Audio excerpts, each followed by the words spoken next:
Hello friends, Pandian ஸ்டோரில் என்ன நடக்குதுன்னு பார்க்கலாம் வாங்க. வீடியோவை ஸ்கிப் பண்ணாமல் கடைசி வரைக்கும் பாருங்கள். சேனலை சப்ஸ்கிரைப் பண்ணிக்கோங்க, மறக்காமல் பெல் ஐக்கானையும் கிளிக் பண்ணிக்கோங்க. இப்போ இங்கே நம்ம அப்போத்தான் பயங்கரமாக அழுதுகிட்டு உட்காந்துருக்காங்க. அப்போ தான் சக்திவேலும் முத்துவேலும் குடோனுக்கு போயிட்டு வீட்டுக்கு வராங்க. வடிவும் மாறியும் எத்தனையோ டைம் இங்கே நம்ம அப்பத்தாவை எதுக்காக அழுகுறீங்க சொல்லுங்க அத்தை அப்படின்னு சொல்லிட்டு கேட்டுக்கிட்டே இருக்கிற டைமில் தான் இங்கே முத்துவேலை பார்க்குறாங்க நம்ம அப்பத்தா. டே முத்து அப்படின்னு சொல்லிட்டு ரொம்பவே வேகமாக ஓடி வந்து அழுகுறாங்க. அத்தா என்ன தாச்சி, எதுக்காக அழுதுகிட்டு இருக்க அப்படின்னு சொல்லவும், முத்து கோமதி குடும்பத்தில் உள்ள எல்லாரையுமே போலீஸ் அரெஸ்ட் பண்ணி கூட்டிகிட்டு போயிட்டாங்களாண்டா அப்படின்னு சொல்லவும், இதை கேட்ட நம்ம முத்துவேல் பயங்கரமாக அதிர்ச்சி வராங்க. என்ன சொல்கிறாத்தா, ராஜி கூடவா? ஆமாடா, ராஜி கோமதி அரசியை கூட அரெஸ்ட் பண்ணி கூட்டிகிட்டு போயிட்டாங்கடா. ஏதோ மயில் குடும்பத்திலேருந்து கேஸ் போட்டாங்களா, என்ன எதுன்னு ஃபுல் விவரமெல்லாம் எனக்கு தெரியல. போயிட்டு உன் கூட பிறந்த தங்கச்சி கோமதியை காப்பாற்றி கூட்டிகிட்டு வாடா. பாவண்டா, சின்ன பசங்களெல்லாம் அரெஸ்ட் பண்ணி கூட்டிகிட்டு போயிட்டாங்க. போங்கடா சக்தி முத்து அப்படின்னு சொல்லவும், உடனே சக்தியில் இருந்துட்டு கை தட்டிக்கிட்டே சிரிக்கிறாங்க. எங்கள் அப்பத்தா வந்து ஒரு மாதிரி முகத்தை வாடை போட்டுக்கிட்டு பார்க்குறாங்க.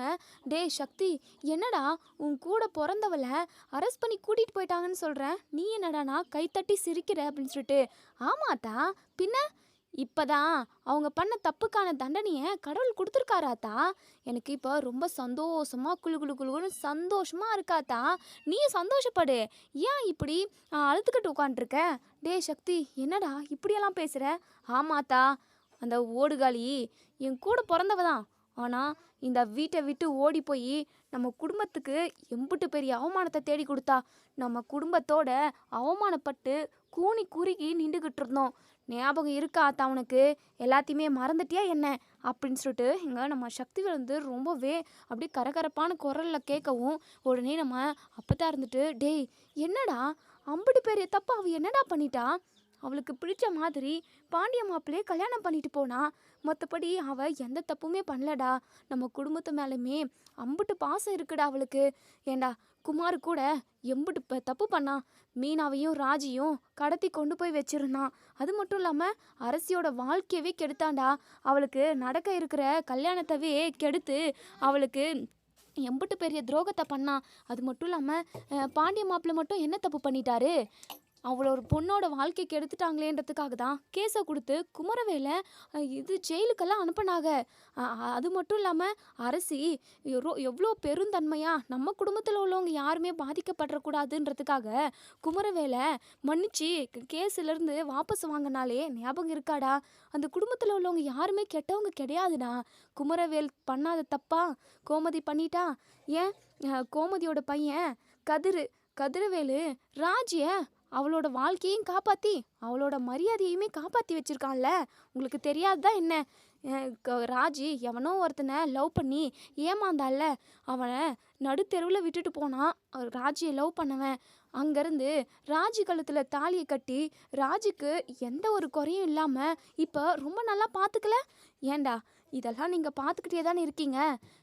பாண்டியனும் சரி கோமதியும் சரி ரெண்டு பேருமே பிள்ளைங்கள தங்கம் மாதிரி வளர்த்து வச்சுருக்காங்கடா. இப்போ வரைக்குமே பாண்டிய மாப்பிள்ளை கூட கோமதியை எம்புட்டு கஷ்டம் வந்தாலும் துன்புறுத்தது கிடையாது, கொடுமை பண்ணது கிடையாது. இப்போ வரைக்கும் ரொம்ப நல்லா தானே பார்த்துக்கிறாரு. அதே மாதிரி தான் கதிருமே ராஜியை எம்புட்டு நல்லா பார்த்துக்கிறாரு. ராஜியோட கண்ணில் இது வரைக்குமே ஒரு துளி கூட கண்ணீர் வந்தது கிடையாது. நாம் கூட எல்லா உண்மையும் தெரிஞ்சு ராஜியை போயிட்டு கூப்பிட்டோம் இல்லை முத்தோ? நீயே தானே போய் கூப்பிட்ட. ஆனால் ராஜி வரமாட்டேன்னு சொல்லிட்டா. ஏன் வரமாட்டேன்னு சொன்னா? கதிர் அந்த அளவுக்கு அவளை உள்ளங்கையில் வச்சு தாங்குறான். தங்கத்தட்டில் கூட வச்சு தாங்குவான்டா. அப்பேற்பட்ட பிள்ளைங்கடா அவங்க எல்லாருமே. அவங்க மேலே எந்த தப்புமே இல்லைடா. குமார் எத்தனையோ தப்பு பண்ணி கூட நம்ம மன்னிச்சு ஏற்றுக்கலையா? அவங்க எந்த தப்பும் பண்ணாதவங்கடா. டே இப்போ அதெல்லாம் பார்த்துக்கிட்டு இருக்க வேணாண்டா. தயவு செஞ்சு ரெண்டு பேருமா போயிட்டு கோமதி குடும்பத்தை காப்பாற்றி கொண்டு வாங்கடா அப்படின்னு சொல்லிட்டு நம்ம அப்பத்தை அழுதுகிட்டே சொல்கிறாங்க. இங்கே முத்துவேலுமே சைலண்ட்டாக நிற்கிறாங்க. சக்திவேலுமே ஒரு மாதிரி அப்பத்தா பேசுனதில் தடுமாறிடுறாங்க. அவங்களுமே சைலண்ட்டாக இருக்காங்க. இங்கே பாரு முத்து, நீ மட்டும் இப்போ போகல அப்படின்னா என் பிள்ளைக்காக நான் போலீஸ் ஸ்டேஷன் போக வேண்டியதாக இருக்கும். நான் போகவாடா அப்படின்னு சொல்லிட்டு இங்கே நம்ம அப்பத்தா கேட்கவும் அழுதுகிட்டே, உடனே இங்கே வடிவும் மாறியும் ரெண்டு பேரும் போயிட்டு அவங்க குடும்பத்தை காப்பாற்றி கூட்டிகிட்டு வாங்கல அப்படின்னு சொல்லிட்டு சொல்கிறாங்க. இப்போது இங்கே முத்துவேல் இருந்துட்டு, டே சக்தி நடுடா போகலாம் அப்படின்னு சொல்கிறாங்க. அண்ணே சக்தி நான் சொன்னேன்ல, சரிங்கண்ணே வாங்கண்ணே இப்போவே போகலாம் அப்படின்னு சொல்லிட்டு இப்போ இவங்க 2 பேருமா போலீஸ் ஸ்டேஷனுக்கு வராங்க கோமதியோட குடும்பத்தை காப்பாற்றுறதுக்காக. இங்கே கோமதி வந்து சக்திவேலையும் முத்துவேலையும் பார்த்துட்டு நம்மளை காப்பாற்றுறதுக்காக தான் நம்ம அண்ணனுங்க இங்கே போலீஸ் ஸ்டேஷன் வாசலுக்கே வந்திருக்காங்க, நமக்காக வந்திருக்காங்க அப்படின்னு சொல்லிட்டு அண்ணன் அப்படின்னு சொல்லிட்டு ரொம்பவே சந்தோஷப்படுறாங்க. இங்கே ராஜு ரொம்பவே வேகமாக போயிட்டு முத்துவேலை கட்டி பிடிச்சிக்கிறாங்க. அப்பா அப்படின்னு சொல்லிட்டு அழுகுறாங்க. ராஜிமா நீ அழுகாதடா, இங்கேருந்து நம்ம போயிடலாம், பயப்படக்கூடாது என்ன அப்படின்னு சொல்லிட்டு நம்ம முத்து ரொம்பவே அரவணைப்பாக பேசுகிறாங்க. ராஜிக்கு ரொம்பவே மனசுக்கு ஆறுதலாக இருக்குது. நம்ம கோமதிக்குமே ரொம்ப ரொம்ப சந்தோஷம். பாண்டியனுக்கு இது அதிர்ச்சியாக தான் இருக்குது. இவங்க இப்படிப்பட்ட ஆளுங்க கிடையாதே, இது மூலமாக ஏதாவது வில்லத்தனம் வச்சுக்கிட்டு இருப்பாங்களா, ஏதாவது ஆப்பு வைப்பாங்களா அப்படிங்கிற மாதிரி தான் எங்கள் பாண்டியன் வந்து யோசிக்கிறாங்க. இங்கே நம்ம கதிரும் செந்திலும் கூட பேசிக்கிறாங்க. என்ன இது அதிசயமாக இருக்குது, இவங்கெல்லாம் நம்ம குடும்பத்துக்கு நல்லது பண்ணவே வரமாட்டானுங்களே அப்படிங்கிற மாதிரி 2 பேருமே பேசிக்கிறாங்க. இங்கே நம்ம கோமதி போயிட்டு சக்திவேலுக்கிட்ட அண்ணே எங்களுக்காக தான் வந்திருக்கீங்களா அண்ணே? ஆமாம் கோமதி, நீங்கள் கவலைப்படாதீங்க, இப்போ கொஞ்ச நேரத்தில் நம்ம எல்லாருமே வீட்டுக்கு போயிடுவோம் அப்படின்னு சொல்கிறாங்க.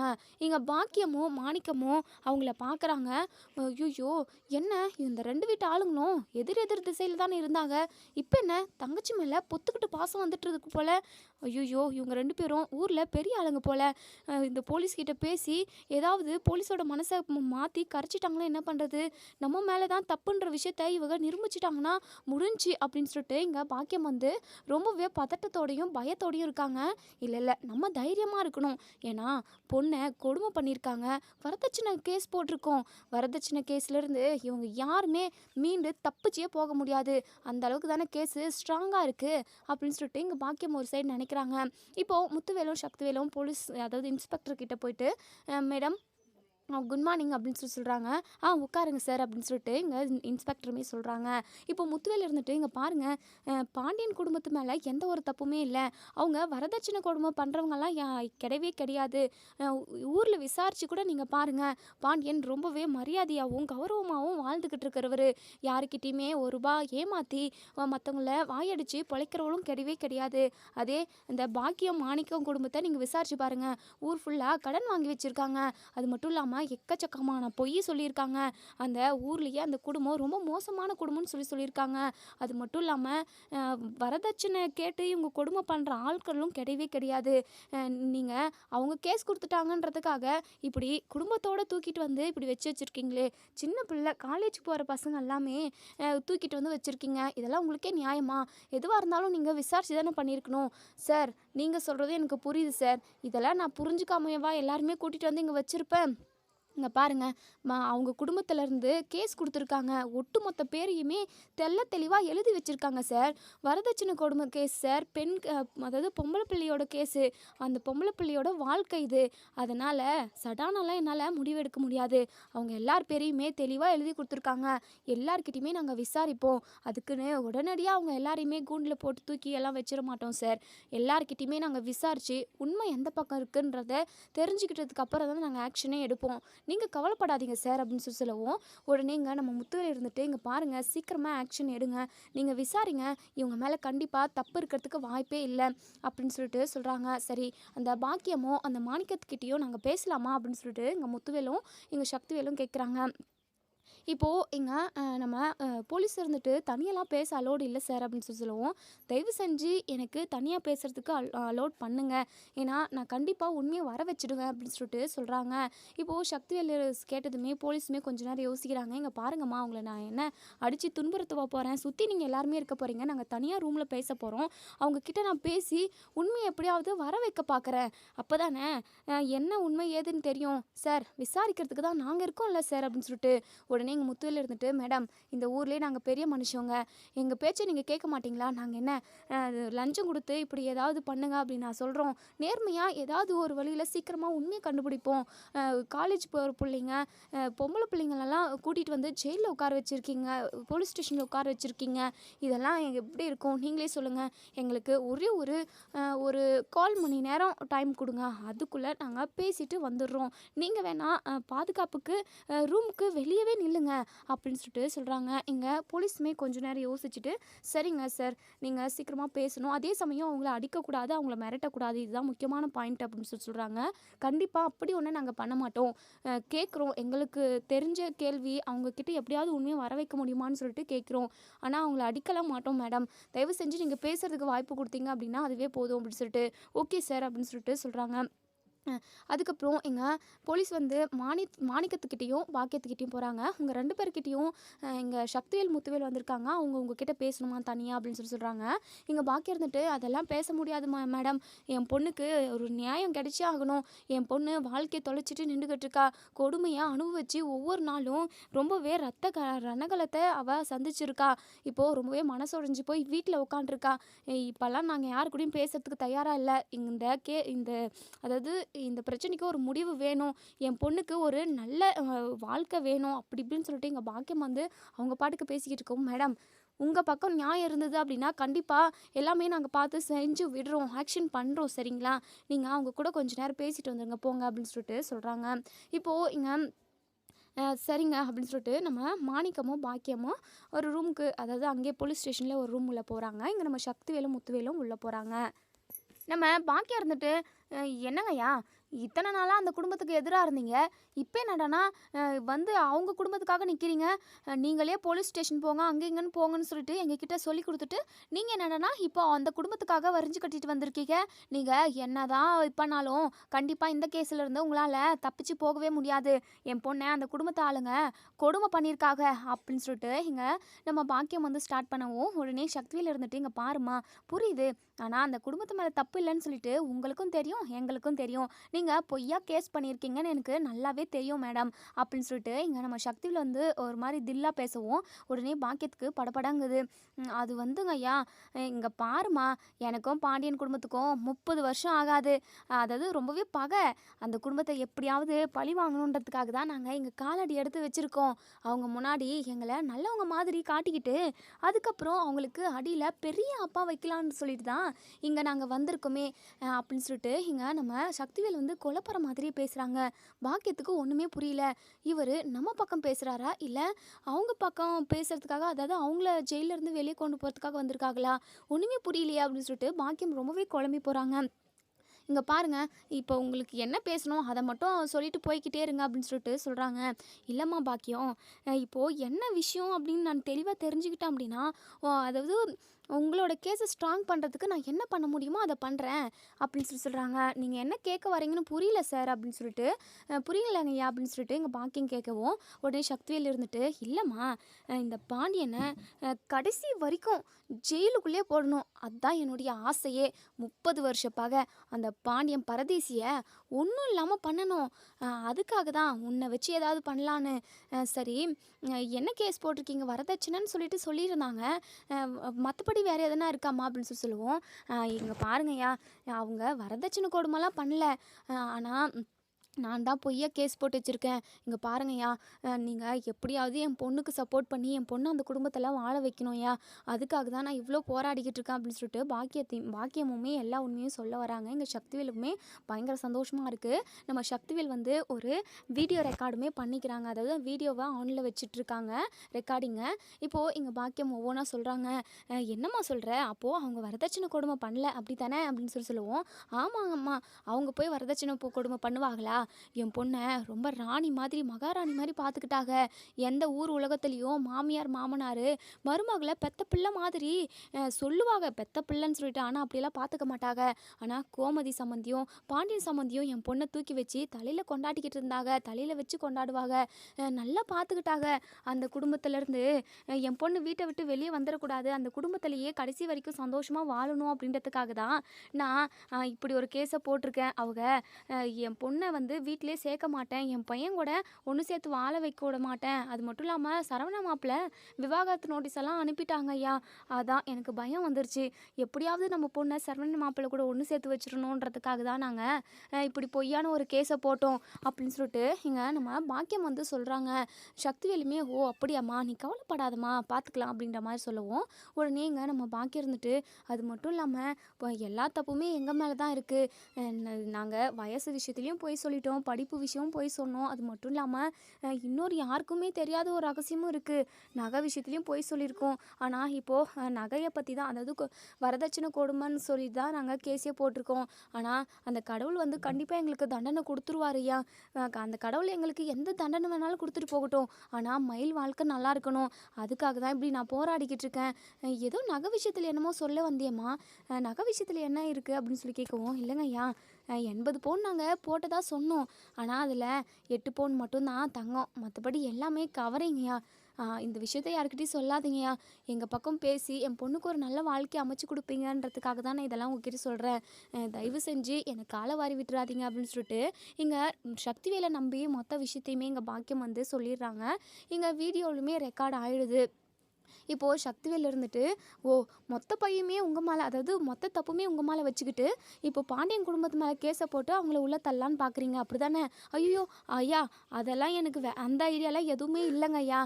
எனக்கு ஒரே ஒரு நோக்கம் என்னென்னா, என் பொண்ணோட வாழ்க்கையை நான் வந்து காப்பாற்றணும்.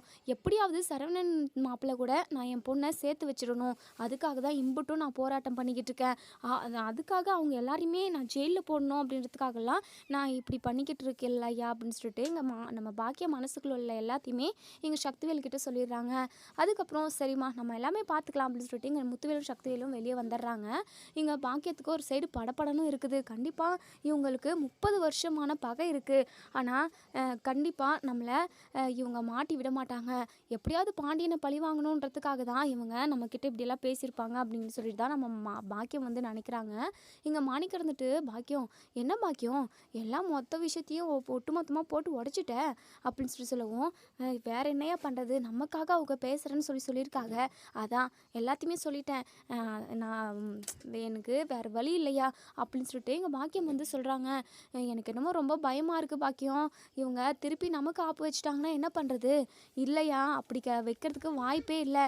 ஏன்னா 30-40 வருஷமாக பகையில் இருக்காங்கல்ல, இந்த குடும்பத்தை எப்போ பழி வாங்கலான்னு சொல்லிட்டு ஒவ்வொரு நிமிஷமும் துடிச்சுக்கிட்டு இருக்காங்க.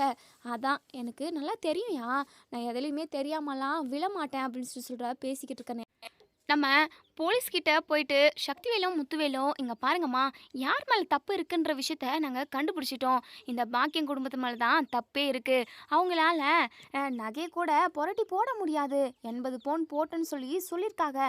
ஆனால் 80 பவுனுமே தங்கம் கிடையாது, கவரிங்கு 8 பவுன் மட்டும்தான் தங்கமாக போட்டிருக்காங்க. இப்படிப்பட்ட ரொம்பவே ஏழ்மையான குடும்பம் தான். ஆனால் பாண்டியன் குடும்பத்தில் உள்ளவங்க ஏழ்மை, வறுமை, பணம், வசதின்னு அதெல்லாம் பார்க்காம பொண்ணு நல்ல பொண்ணாக இருந்தால் போதும்னு சொல்லிட்டு தான் பொண்ணு கேட்கறதுக்காக போயிருக்காங்க. ஆனால் இருக்கிற எல்லா பொய்யுமே சொல்லி அந்த குடும்பத்தை தலையிலேயே அந்த பொண்ணை கல்யாணம் பண்ணி வச்சுருக்காங்க. படிப்பு விஷயம், நகை விஷயம்னு சொல்லிட்டு எக்கச்சக்கமான விஷயத்தில் ஏமாத்திருக்காங்க அப்படின்னு சொல்லிட்டு இங்கே பாக்கியம் வந்து என்னெல்லாம் சொன்னாங்களோ அதை வந்து வாயால் சொல்கிறாங்க. உடனே இங்கே போலீஸ் வந்துட்டு, இங்கே பாருங்கள் சார், நீங்கள் இப்படி சொன்னீங்க அப்படின்னா அதெல்லாம் எங்களால் நம்ப முடியாது. நாங்கள் விசாரிக்கணும், அது மட்டும் இல்லாமல் அதுக்கான ஆதாரம் இருக்கணும். நீங்கள் வாய் வார்த்தையாக சொன்னீங்க அப்படின்னா கண்டிப்பாக இதை நம்பவே முடியாது. இதை வச்சுமே எதுவும் பேசுகிறதுக்குமே இல்லை அப்படின்னு சொல்லுவோம். உடனே எங்கள் சக்தியில் இருந்துட்டு, மேடம் நாங்கள் ஆதாரத்தோடு தான் பேசுகிறோம் அப்படின்னு சொல்லிட்டு இங்கே அந்த வீடியோ ரெக்கார்ட் பண்ணாங்க இல்லையா, அதை வந்து காட்டுறாங்க. பாக்கியம் தன்னோட வாயாலேயே சொல்கிறாங்க, நாங்கள் தான் தப்பு பண்ணோம், நாங்கள் தான் பொய் சொன்னோம், என் பொண்ணை எப்படியாவது அந்த குடும்பத்தில் வாழ வைக்கணுன்றதுக்காக தான் நாங்கள் இப்படி பண்ணிக்கிட்டு இருக்கோம், என் பொண்ணு சந்தோஷமாக இருக்கணும். அது மட்டும் இல்லாமல் அந்த குடும்பத்து மேலே எந்த தப்புமே இல்லை. மாமியாரும் மாமனாரும் என் பொண்ணை தலையில் தூக்கி வச்சு கொண்டாடிக்கிட்டு இருந்தாங்க, ரொம்ப நல்லா பார்த்துக்கிட்டாங்கன்ற வார்த்தை நம்ம பாக்கியம் வாயாலே வருது. அதை பார்க்குறாங்க போலீஸ்க்கே பயங்கர அதிர்ச்சியாக இருக்குது. என்ன இந்த குடும்பம் இப்படி ஃப்ராட் குடும்பமாக இருக்கே அப்படின்னு சொல்லிட்டு போலீஸே ஒரு நிமிஷம் அப்படியே ஆடி போயிடுறாங்க. இந்த அளவுக்கு யாராவது பொய் சொல்லுவாங்களா? 80 பவுனில் வெறும் 8 பவுன் தான் தங்கமாக போட்டிருக்காங்க. அது மட்டும் இல்லாமல் அந்த குடும்பத்தை அப்படி இப்படின்னு கொடுமைக்காரங்கன்னு சொல்லிட்டு வீட்டில் ஒருத்தவங்கள கூட இல்லை, எல்லாரோட பேரையுமே எழுதி கொடுத்தாங்க. இந்த பொம்பளை சரியான பொம்பளையாக தான் இருக்குது அப்படின்னு சொல்லிட்டு பாக்கியம் வந்து, அதாவது பாக்கியத்தை வந்து போலீஸ் வந்து நினைக்கிறாங்க அப்படின்னு.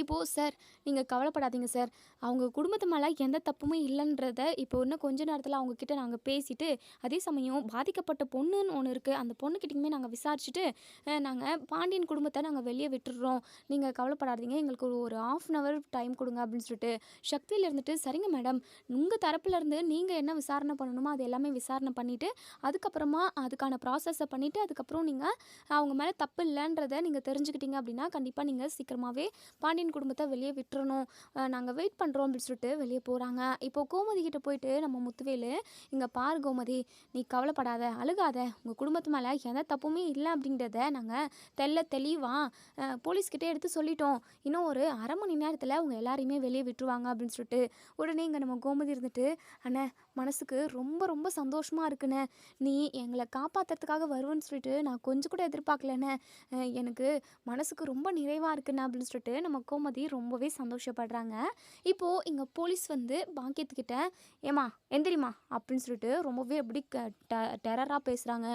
என்ன போலீஸோ வாய்ஸோட ரைஸே வேறு மாதிரி தெரியுது, ரொம்பவே அப்படி கத்தி பேசுகிற மாதிரி இருக்குது, என்ன பேசுகிற விதமே சரியில்லையே அப்படின்னு சொல்லிட்டு பாக்கியம் வந்து அப்படியே ஒரு மாதிரி உள்ளுக்குள்ளே அப்படியே ஹார்ட் பீட்டெல்லாம் ஃபாஸ்ட்டாக துடிக்குது. ஏமா என்ன எங்களை பார்த்தா உங்களுக்கு எப்படி தெரியுது, என்ன வேலை வெட்டி இல்லாமல் நாங்கள் சுற்றிக்கிட்டு இருக்கோம்னு நினச்சிக்கிட்டு இருக்கீங்களா? உங்களுக்கு தோணுன போய் எல்லாத்தையுமே சொல்லி ஒரு குடும்பத்தை ஏமாற்றிட்டு அந்த குடும்பத்தை ஏமாத்தினது பத்தாம எங்களையும் ஏமாற்றணும்னு சொல்லிட்டு வந்திருக்கியா? இங்கே பார், உண்டுலன்னு பண்ணிடுவேன். என்னம்மா என்ன நினச்சிக்கிட்டு இருக்க? இங்கே பாரு, அந்த குடும்பத்தில் உள்ளவங்க உன் பொண்ணை வரதட்சணை குடும்பம் பண்ணாங்களா, பணம் வாங்கிட்டு வான்னு சொல்லிட்டு அடித்து வீட்டை விட்டு துரத்துனாங்களாமா அப்படின்னு சொல்லி கேட்கவும் உடனே இங்கே நம்ம பாக்கியம் இருந்துட்டு, ஆமாம் மேடம், அப்படி சொல்லி தானே உங்ககிட்ட நான் கேஸ் கொடுத்தேன், என் பொண்ணை ரொம்ப கொடுமை பண்ணுறாங்க மேடம், தயவு செஞ்சு என் பொண்ணோட வாழ்க்கையை காப்பாற்றி கொடுங்க மேடம் அப்படின்னு சொல்லிட்டு நடிக்கிறாங்க. உடனே இங்கே நம்ம அதாவது போலீஸ்க்கு பயங்கரமாக கோவம் வருது. என்னம்மா என்ன திரும்ப திரும்ப அதே போய் என்கிட்ட சொல்லிக்கிட்டு இருக்க, என்ன நான் என்ன முட்டாள் மாதிரி தெரியுதுண்ணா, என் நெத்தியில் நாம் ஏதாவது பட்டது போட்டு வச்சுருக்காங்களா என்ன அப்படின்னு சொல்லவும், என்ன மேடம் இப்படியெல்லாம் பேசுகிறீங்க, என் பொண்ணோட வாழ்க்கையை காப்பாற்றி கொடுங்க மேடம் அப்படின்னு சொல்லிட்டு கெஞ்சுறாங்க. அப்படியே உடனே இங்கே போலீஸ் இருந்துட்டு, இதை பாரு அப்படின்னு சொல்லிட்டு வீடியோ ஆதாரத்தை காட்டுறாங்க. அதை பார்த்ததுமே இங்கே நம்ம பாக்கியத்துக்கு மூச்சே நின்று போகுது, அப்படியே கை காலெலாம் உதிர எடுத்துக்குது. மாணிக்கம் இருந்துட்டு, பாக்கியம் போச்சு பாக்கியம், அவ்வளோதான் முடிஞ்சு, நம்ம மேலே தான் தப்பு இருக்குன்றத ஆதாரபூர்வமாக நிரூபிச்சிட்டாங்க, இனிமே நம்மளால் ஒன்றுமே பண்ண முடியாது பாக்கியம் அப்படின்னு சொல்லிட்டு எங்கள் மாணிக்கத்துக்கு அப்படி கை கால்லாம் உதிருது, சுச்சா வர மாதிரி இருக்குது, அந்த அளவுக்கு பயப்படுறாங்க. பாக்கியம் எனக்கு பயமாக இருக்குது பாக்கியம், என்னை அடித்து இது ஜெயிலுக்குள்ளே போட்டுருவாங்களோன்னு பயமாக இருக்குது, என்னை காப்பாற்று பாக்கியம் அப்படின்னு சொல்லிட்டு. யோ சும்மா உட்காரியா, எதுக்கு எடுத்தாலும் இப்படி புர்ரு மாதிரி பயந்துக்கிட்டே இருக்கிறதுனால தான் நான் இப்படி கஷ்டப்பட வேண்டியதாக இருக்குது, உன்னை கல்யாணம் பண்ணல இப்போ வந்து எங்கே நின்றுக்கிட்டு இருக்கேன் பாரு அப்படின்னு சொல்லிட்டு இவங்க 2 பேரும் சண்டையை ஆரம்பிச்சிடுறாங்க. போலீஸ் இருந்துட்டு, ஏமா சும்மா இருமா, உங்கள் சண்டையெல்லாம் வீட்டில் போய் வச்சுக்கோங்க, என்ன என்ன நினச்சிக்கிட்டு இருக்கீங்க நீங்கள், எல்லா தப்பையுமே உங்கள் மேலே வச்சுக்கிட்டு அந்த குடும்பத்து மேலே அப்பாவே இருக்கிறவங்க மேலே பழிய போட்டிருக்கீங்க. இங்கே பாருங்கள், உங்கள் பொண்ணுங்க, உங்கள் பொண்ணு கேஸ் கொடுக்குறதுக்கும் வரல, இன்னைக்கு ஃபுல்லாகவே உங்கள் பொண்ணு வரவே இல்லை, ஏன் உங்கள் பொண்ணை கூட்டிகிட்டு வரல, உங்கள் பொண்ணு பாதிக்கப்பட்டிருக்காங்கல்ல, உங்கள் பொண்ணை கூட்டிகிட்டு வரணும்ல, உங்கள் பொண்ணுக்கிட்டேயும் நாங்கள் விசாரிச்சிருந்தோம்னா கண்டிப்பாக அவங்களும் மனசாட்சியோடு ஏதோ மனசாட்சி கட்டுப்பட்டு உண்மையை சொல்கிறதுக்குமே நிறைய வாய்ப்பு இருந்திருக்கு, நீங்கள் என்னடானா இப்படி கல் நெஞ்சுக்காரங்களாக இருக்கீங்க, அம்புட்டு பெரிய குடும்பத்தை ஏமாத்திருக்கீங்க, போயிட்டு உங்கள் பொண்ணை கூட்டிகிட்டு வாங்க அப்படின்னு சொல்லுவோம். இல்லை நீங்கள் அப்படியே ஓடி போனாலும் ஓடி போயிடுவீங்க, கான்ஸ்டபிள் போயிட்டு மயிலோட அதாவது மயிலுன்ற பொண்ணை கூட்டிகிட்டு வாங்க அப்படின்னு சொல்லிட்டு அட்ரஸ் சொல்லி அனுப்புகிறாங்க. இப்போ மயிலையுமே இங்கே கூட்டிகிட்டு வராங்க.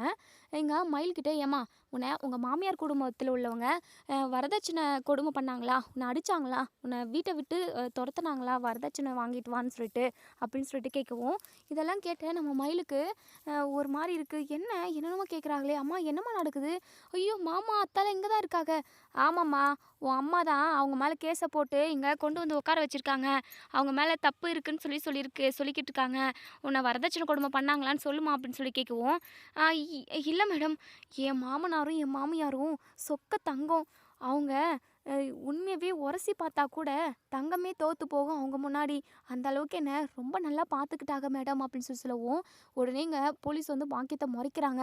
என்னம்மா இது, உன் பொண்ணே அவங்கள பற்றி ரொம்பவே பெருமையாக பேசுது, நீ என்னடானா அவங்க மேலே இருக்கிற எல்லா கேஸையும் போட்டு வச்சுருக்க அப்படின்னு சொல்கிறாங்க. உடனே இங்கே பாக்கியம் இருந்துட்டு, ஐயோ மயில் என்னடி, உன் வாழ்க்கையை பற்றி கொஞ்சம் கூட உனக்கு நினைப்பே இல்லைல்ல, வாழா வெட்டியோ வீட்டில் வந்து உட்காந்தா அப்போ தான் நீ தெரியும் உனக்கு அப்படின்னு சொல்லிட்டு, அம்மா இப்போ மட்டும் என்ன கெட்டு கிடக்குது, எல்லாமே உன்னால தான்மா, உன் பேச்சை கேட்டு தான் நான் இந்த அளவுக்கு வந்து நிற்கிறேன், போதுமா போதும், இனிமே உன் பேச்சை கேட்டு இனிமே நான் எதுவுமே செய்ய போகிறதில்ல, என் மனசுக்கு தோணுதை தான் நான் செய்வேன், யாருக்குமே கெடுதல் நினைக்கக்கூடாதுமா அப்படி நினச்சோம் அப்படின்னா ரிப்பீட்டாக அது நமக்கே அழிச்சிரும்ன்றத நான் தெரிஞ்சுக்கிட்டேன். இங்கே பாருங்கள் மேடம், அந்த குடும்பத்து மேலே எந்த தப்புமே இல்லை அப்படின்னு சொல்கிறாங்க. அதே சமயம் நம்ம மயில் வந்து இன்னொரு விஷயமும் யோசிக்கிறாங்க. இதுக்கப்புறமும் நம்ம பொய் சொல்லி அந்த குடும்பத்தை வந்து கஷ்டப்படுத்துறதும் காயப்படுத்துறதும் ரொம்பவே தப்பு. இந்த டைம் நம்ம நேர்மையாக பேசணும் அப்படின்னா கண்டிப்பாக அந்த கடவுள் நமக்கு இரக்கம் காட்டுவார். அந்த குடும்பத்தில் போயிட்டு அதாவது சரவணன் மாமா கூட ஒன்று சேர்ந்து வாழ்கிறதுக்கு நிறையவே வாய்ப்பு இருக்குது அப்படின்னு சொல்லிட்டு நம்ம மயில் வந்து நினச்சிருப்பாங்க. இனிமேல் பாக்கியத்தோட பேச்சை கேட்கவே கூடாது அப்படின்ற ஒரு தெளிவான முடிவை எடுத்திருப்பாங்க. இப்போ போலீஸ்கிட்ட எல்லா உண்மையுமே சொல்லிடுறாங்க. இங்கே பாக்கியத்துக்கு படப்படாங்குது. ஐயோ நம்மளது போலீஸில் அதாவது ஜெயிலில் போட்டுருவாங்களோ அப்படின்னு சொல்லிட்டு பயப்படுறாங்க. இப்போது எங்கள் போலீஸ் இருந்துட்டு சரிம்மா உன்னை விசாரிச்சிருந்தா முதல்ல எல்லா பிரச்சனையுமே முடிஞ்சிருக்கும். பாவம் தப்பே பண்ணாதவங்கள கூட்டிகிட்டு வந்து இங்கே உட்கார வச்சுருக்கோம். சரிங்கம்மா நீங்கள் இங்கே இருங்க, அவங்கள நான் அனுப்பிட்டு அதுக்கப்புறம் உங்ககிட்ட வந்து பேசுகிறேன் அப்படின்னு சொல்லிட்டு கூடவே எங்கள் மயிலுமே வந்துடுறாங்க. இங்கே போலீஸ் இருந்துட்டு உங்கள் மேலே எந்த தப்பும் இல்லைன்றதை இங்கே மயிலுன்றவங்களும் அதே சமயம் இங்கே சக்திவேல் முத்துவேல் சார் வந்திருந்தாங்களா அவங்களும் நிரூபிச்சிட்டாங்க. நீங்கள் இனிமேல் இங்கே இருக்கணுன்றதில் எந்த ஒரு அவசியமும் கிடையாது. நீங்கள் இங்கேருந்து கிளம்பலாம், எல்லாருமே ஒரு சைனை போட்டுட்டு இங்கேருந்து போகலாம் அப்படின்னு சொல்லிட்டு எங்கள் போலீஸ் வந்து சொல்கிறாங்க. நம்ம மயில் இருந்துட்டு மேடம் என் அத்தைக்கிட்டேயும் என் மாமா கிட்டேயும் ஒரே ஒரு நிமிஷம் பேசிக்கவா அப்படின்னு சொல்லுவோம். தாராளமாக பேசலாமா அப்படின்னு சொல்கிறாங்க. உடனே கோமதி இருந்துட்டு இங்கே பாருங்கள் மேடம், நாங்கள் யார்கிட்டையுமே பேசுகிற ஐடியாவில் இல்லை. அவங்க முகத்தை பார்க்கவும் எங்களுக்கு அருவெறுப்பாக இருக்குது. எங்கள் பையனோட வாழ்க்கையை மொத்தமாக டோட்டலாக காலி பண்ணிட்டாங்க. அதுக்கு காரணமும் நாங்கள் தான் மேடம். அந்த பொண்ணு ரொம்ப ரொம்ப நல்ல பொண்ணு அப்படின்னு சொல்லிட்டு எங்கள் பிள்ளைக்கு கல்யாணத்தை பண்ணி வச்சோம். ஆனால் இன்னைக்கு என் பிள்ளை ஒத்த தனி மரமாக ரொம்பவே மனசு உடஞ்சி போய் நிற்கிறான். அவனுக்கு என்ன பதில் சொல்கிறதுன்னு கூட எங்களுக்கு தெரியல. அவனோட வாழ்க்கையை நாங்கள் எப்படி சரி செய்ய போகிறோனோ எங்களுக்கு தெரியல அப்படின்னு சொல்கிறாங்க. இங்கே மயில் இருந்துட்டு அப்படியே அங்கே எல்லாரும் முன்னாடியுமே இங்கே நம்ம கோமதி கால்லையும் நம்ம பாண்டியன் கால்லையும் விழுறாங்க. தயவு செஞ்சு என்னை மன்னிச்சிருங்க மாமா, என்னை ஏற்றுக்கோங்க மாமா. சரவணன் மாமா கூட நான் ஒன்று சேர்ந்து வாழணும்னு நினைக்கிறேன் மாமா. என் அப்பா அம்மாவும் பொய் சொல்லிட்டு நான் அவங்க கூட சேர்ந்துக்கிட்டு பொய் சொன்னதுனால ஒவ்வொரு நிமிஷமும் நிம்மதி இழந்து எப்போ உண்மை தெரிஞ்சிருமோன்னு சொல்லிட்டு நான் ரொம்பவே தவிச்சேன் மாமா. இப்போ எல்லா உண்மையுமே தெரிஞ்சிருச்சு. இனிமே நான் எந்த பொய்யுமே சொல்ல மாட்டேன் மாமா. தயவு செஞ்சு என்னை ஏற்றுக்கோங்க மாமா, ப்ளீஸ் மாமா அப்படின்னு சொல்லிட்டு இங்கே நம்ம மயில் வந்து பயங்கரமாக அழுகுறாங்க. உடனே கோமதி இருந்துட்டு ஏய் என்னடி உனக்கு கொஞ்சமாவது சூடு சொன்ன இருக்கா இல்லையா? எதுக்காக இப்படி திரும்ப திரும்ப சொன்னதவே சொல்லிக்கிட்டு இருக்க? அதான் உன் முகத்தை பார்க்கவே இங்கே யாருக்குமே ஆகலைன்னு சொல்கிறோம்ல. தேவையில்லாமல் இங்கே பிரச்சனை பண்ணிக்கிட்டு இருக்காத. நாங்கள் இங்கேருந்து கிளம்புறோம் அப்படின்னு சொல்லிட்டு அங்கேருந்து எல்லாருமே கிளம்புவோம். நம்ம மயில் பின்னாடியே அழுதுகிட்டே போகிறாங்க. இங்கே நம்ம சரவணன் இருந்துட்டு இங்கே பாருடி, நீ என்ன தான் அழுது நாடகம் போட்டாலும் உன்னை ஏற்றுக்கிற மனப்பான்மையில் நாங்கள் இல்லவே இல்லை. தேவையில்லாமல் நீ பிரச்சனை பண்ணிக்கிட்டு இருக்கணும்னு நினைக்காத. நான் உனக்கு டிவோர்ஸ் நோட்டீஸ் அனுப்பியிருக்கல. நீ வந்து எனக்கு நல்லது நினைக்கணும், அதாவது ஏதாவது எனக்கு நல்லது செய்யணும்னு நினச்ச அப்படின்னா அதில் ஒரு சைனை மட்டும் போடு, அது மட்டும் போதும் அப்படின்னு சொல்லிட்டு ஐயோ மாமா இப்படிலாம் சொல்லாதீங்க மாமா, உங்கள் கூட நான் ஒன்று சேர்ந்து வாழணும்னு நினைக்கிறேன் மாமா அப்படின்னு சொல்லிட்டு பேசிக்கிட்டு இருக்க நேரத்தில் இங்கே நம்ம மயில் வந்து மயங்கி விழுந்துடுறாங்க. இங்கே நம்ம பாக்கியமும் போலீஸ் எல்லாருமே ரொம்பவே பதட்டமாக வந்து மயிலை வந்து தூக்கி மடிமலை உட்கார வைக்கிறாங்க. மயில் பாக்கி இருந்துட்டு ஐயோ மயில் உனக்கு என்னடி ஆச்சு, இந்த ஒட்டுமொத்த குடும்பமே சேர்ந்து உன்னை போட்டு தள்ளிட்டாங்களேடி அப்படின்னு சொல்லிட்டு சொல்லவும் உடனே இங்கே சரவணன் இருந்துட்டு பாத்தியாம்மா இந்த பொம்பளை எப்படி பேசுதுன்னு அப்படின்னு சொல்லிட்டு டேய் சரவணா நீ சும்மா இருடா, என்ன இவன் மயங்கி விழுந்துட்டா என்னாச்சு, சாப்பிடாம இது இருந்திருப்பா, இல்லை நல்லா மூக்கு முடிக்க சாப்பிட்டுட்டு தான் இருந்திருப்பான், மயக்கம் போடுற மாதிரி நடிக்கிறாமா, நடித்து எப்படியாவது நம்ம கூடவே வந்துடணும்னு பார்க்குறா அப்படின்னு சொல்லவும் உடனே எங்கள் போலீஸ் வந்து தண்ணியை தெளித்து எழுப்பி விடுறாங்க. என்னாச்சு இவங்களுக்கு, ஏன் திடீர்னு மயங்கி விழுந்துட்டாங்க அப்படின்னு சொல்லவும் பாக்கியா இருந்துட்டு மேடம் என்னமோ தெரியல மேடம், என் பொண்ணு ஒரு மாதிரி மார்க்கமாகவே தான் இருக்கா, இப்போ கூட மயங்கி விழுந்துட்டான், அது மட்டும் இல்லாமல் சாப்பிடாம கூட இருந்தாலும் இது சாப்பிடாம இருந்ததுனால வந்த மயக்கம் மாதிரி இல்லை, எனக்கு என்னமோ மயில் கர்ப்பமாக இருப்பான்னு நினைக்கிறேன் மேடம். மயில் ஒரு வேளை கர்ப்பமாயிட்டா அப்படின்னா இவங்க நினைச்சாலுமே என் பொண்ணை விவாகரத்து பண்ண முடியாது தானே மேடம் அப்படின்னு சொல்லவும் உடனே எங்கள் போலீஸுமே ஆமாம்மா அதுக்கும் வாய்ப்பு இருக்குது, இருந்தாலும் முடியவே முடியாதுன்னு சொல்லிட்டு அவங்க ரொம்பவே கட்டாயமாக இருந்தாங்க அப்படின்னா எப்படின்னு தெரியல. நீங்கள் ஒருவேளை குழந்தை வந்து நின்றுச்சு அப்படின்னா கண்டிப்பாக நீங்கள் அதாவது உங்கள் பொண்ணு வந்து அவர் கூட ஒன்று சேர்ந்து வாழ்கிறதுக்கு நிறையவே சான்ஸ் இருக்குது, பாருங்கள் என்னென்ன அப்படின்னு சொல்லிட்டு போலீஸ் அங்கேருந்து போயிடுறாங்க. இங்கே சரவணனுக்கு படப்படங்குது. என்ன ஒரு வேளை மயில் கர்ப்பமாயிட்டானா என்ன பண்ணுறது அப்படின்னு சொல்லிட்டு யோசிக்கிறாங்க. இங்கே கோமதிக்குமே மனசுக்குள்ளே தோணுது, ஒருவேளை கர்ப்பமாக இருந்தால் நம்ம வீட்டு வாரிசே இவள் சுமந்துக்கிட்டு இருக்கா, இவளை எப்படி நம்ம அத்துவிட முடியும் அப்படின்றோன்னு யோசிக்கிறாங்க. இப்போது இங்கே நம்ம மயிலுக்கு ரொம்பவே சந்தோஷமாக இருக்குது, இந்த மயக்கம் நம்ம கண்டிப்பாக ப்ரெக்னெண்ட்டாக இருக்கணும் அப்படின்ற மாதிரி தான் யோசிக்கிறாங்க. இப்போது சரி நம்ம டாக்டரை பார்த்து செக் பண்ணிடணும் அப்படின்னு சொல்லிட்டு மயிலு சரவணன் கிட்ட, "மாமா, நான் உங்க வாரிச சுமந்துக்கிட்டு இருந்தேன் அப்படின்னா, என்னை ஏத்துப்பீங்களா மாமா?" அப்படின்னு சொல்லவும், எங்க சரவணன் முகத்த திருப்பி வச்சுக்கிறாங்க. எதுவுமே பேசுறதில்ல. மயிலுக்கு உள்ளுக்குள்ள தோணுது, கண்டிப்பா நம்ம பிரெக்னன்ட் ஆயிட்டோம் அப்படின்னா, கண்டிப்பா எல்லாருமே நம்மள ஏத்துப்பாங்க. நம்மள ஏத்துக்கல அப்படின்னாலுமே, குழந்தைக்காக நம்மள ஏத்துக்கிட்டு தான் ஆகணும் அப்படின்னு சொல்லிட்டு நினைக்கிறாங்க. கடவுள்கிட்ட வேண்டிக்கவும் வேண்டிக்கவும் செய்றாங்க. "கடவுளே, நான் பிரெக்னன்ட்டா இருக்கணும். இது மூலமா நான் சரவணன் மாமா கூட ஒண்ணு சேர்ந்து வாழணும். இனிமே அவங்க கிட்ட எந்த பொய்யும் சொல்லாம நான் நேர்மையா இருக்கணும்." அப்படின்னு சொல்லிட்டு மயில் நினைக்கிறாங்க. இதோட இந்த ரிவ்யூ முடியுது. இதுக்கப்புறம் என்ன நடக்குது சொல்லி வெயிட் பண்ணி பார்ப்போம் ஃப்ரெண்ட்ஸ். வீடியோ பிடிச்சிருந்தா லைக் பண்ணி கமெண்ட் பண்ணி தெரிவிங்க. மயில் உண்மையாகவே ப்ரெக்னெண்ட்டாக இருந்தால் நல்லா இருக்குமா, இல்லை நல்லா இருக்காதா? ஏன்னா அவங்க சொன்ன பொய்க்கு எல்லாத்துக்குமே அவங்க தண்டனை அனுபவிக்கணும் அப்படின்னு நீங்கள் நினச்சிங்க அப்படின்னா கமெண்ட் பண்ணி தெரிவிங்க. தேங்க்யூ.